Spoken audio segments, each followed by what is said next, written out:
کیا آپ ان 7 سوالوں کے جواب جانتے ہیں؟ جنت کہاں ہے؟ جہنم کہاں ہے؟ سدرۃ المنتہا کیا ہے؟ حورین کون ہیں؟ قیامت کے دن کی مقدار اور لمبائی کتنی ہے؟ جنت کیا ہے؟ جنت 7 آسمان کے اوپر 7 آسمان سے جدا ہے، کیونکہ 7 آسمان قیامت کے وقت فنا اور ختم ہونے والے ہیں، جبکہ جنت کو فنا نہیں ہے، وہ ہمیشہ رہے گی۔ جنت کی چھت عرش رحمان ہے۔ جہنم کہاں ہے؟ جہنم 7 زمین کے نیچے ایسی جگہ ہے جس کا نام سجین ہے۔ جہنم جنت کے بازو میں نہیں ہے، جیسا کہ بعض لوگ سمجھتے ہیں۔ جس زمین پر ہم رہتے ہیں یہ پہلی زمین ہے، اس کے علاوہ 6 زمینیں اور ہیں جو ہماری زمین کے نیچے ہماری زمین سے علیحدہ اور جدا ہیں۔ سدرۃ المنتہا کیا ہے؟ سدرہ عربی میں بیری اور بیری کے درخت کو کہتے ہیں۔ المنتہا یعنی آخری حد۔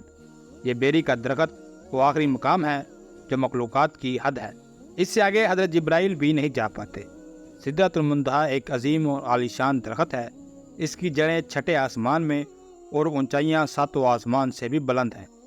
اس کے پتے ہاتھی کے کان جتنے اور پھل بڑے گڑے جیسے ہیں، اس پر سنہری تتلیاں منڈلاتی ہیں۔ یہ درخت جنت سے باہر ہے۔ رسول اللہ صلی اللہ علیہ وسلم نے حضرت جبرائیل علیہ السلام کو اسی درخت کے پاس ان کی اصل صورت میں دوسری مرتبہ دیکھا تھا، جبکہ آپ صلی اللہ علیہ وسلم نے انہیں پہلی مرتبہ اپنی اصل صورت میں مکہ مکرمہ میں مقام اجیاد پر دیکھا تھا۔ حورین کون ہیں؟ حورین جنت میں مومنین کی بیویاں ہوں گی۔ یہ نہ انسان ہیں، نہ جن ہیں اور نہ ہی فرشتہ ہیں۔ اللہ تعالیٰ نے انہیں مستقل پیدا کیا ہے۔ یہ اتنی خوبصورت ہے کہ اگر دنیا میں ان میں سے کسی ایک کی محض جھلک دکھا دی جائے تو مشرق اور مغرب کے درمیان روشنی ہو جائے۔ حور عربی زبان کا لفظ ہے اور حرآ کی جمع ہے۔